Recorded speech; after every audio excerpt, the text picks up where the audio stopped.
السلام عليكم ورحمة الله وبركاته. كم جرتن كبجمتوتا في جالتمتوني هردفتوني أورمو تيج توتوريال. الحمد لله خان نغاكوت نغاني كي خنجار الله خن كبجارا باك جرتن مرس نغاو دعوتوتن كي فيديو راكنا كيسات حالة سلمات بلبل متوقرات يوكين بلبل مقابدان كان رات فيسبوكي لما ميسنجري لما واتسابي لما akkasuma telegiraamii lama fayyadamuu dandeessanii isin barsiisa. Egaa daawwattoota kiyya appilikeeshinii gargaraadhaa bakka biraatti yookiin pilaastoorii keessa yookiin intarneetii keessaa buusoo osoo hin taane waatsaap maqabdan kana haala lamatti gochuu dandeessan akkasuma feesbuukallee feesbuuk maqabdan kana haala lamatti godhachuu dandeessan isin barsiisa.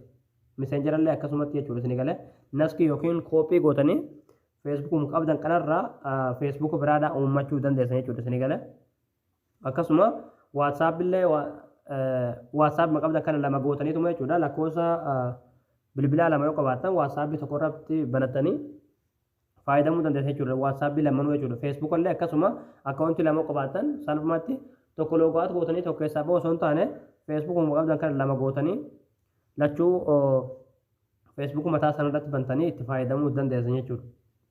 Gama barumsaatiin darbuun duratti warroonni YouTube chaanaala keenya faarootaatan baga nagaan nuuf ta'echaa chaanaala keenya subscribe godhachuun dagatanaadha. Yeroo subscribe gootan barumsuun asirratti dabarsinu guyyaan nama dura akka simbira ga'uuf mallattoo notification sana kilik itti godhaadha. Achi booda all ka jettoon rakkaa yaaddaadha. Barumsi keenya isinitti tolee isin gammachiise viidiyoo keenya like gootanii nu jajjabeessuun dagatanaadha. Barumsaan garaadhaa isin darbee YouTube channel keenya jala seenaadha. Viidiyoo baay'eetu jira irraa baradhaadha. Waan isin dhibee gaaffii isinitti ta'ee komentii jalatti nu barreessaadha. Egaa gamanuma hanga barumsaa isin dabarsaa hanga xumura viidiyoo keetti obsaan faana turaan hordofaa isiniin jira.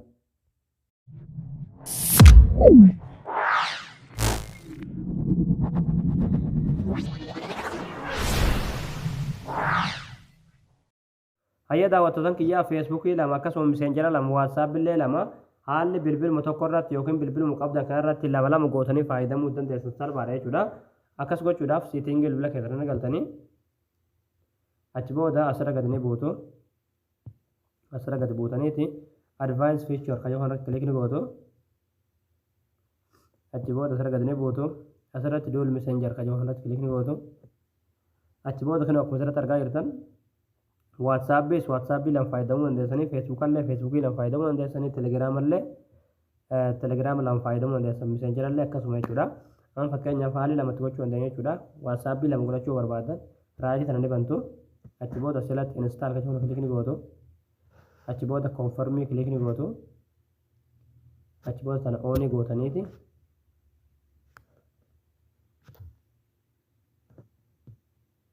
Hayya daawwattoota kiyyaa kunoo WhatsApp lama goonee jira jechuudha. Akkasumallee Facebook illee lama goonuuti. Ammallee install gootanii. Ammallee Facebook illee lama nu ta'e akkasuma Messenger illee lama fayyadamuu barbaadan lakkoofsa bilbilaa lama qabaatan jechuudha. Bilbiluma tokko irratti Messenger lama fayyadamuu dandeessanii. Wanni mitan on gootanii achi booda install kilik gootu. Messenger illee onuma gootanii install gootanii jechuudha. Egaa akkuma argaa jirtan hundumaa lama goonee jirra. Neema of duuba deebi'ee isinitti agarsiisuti.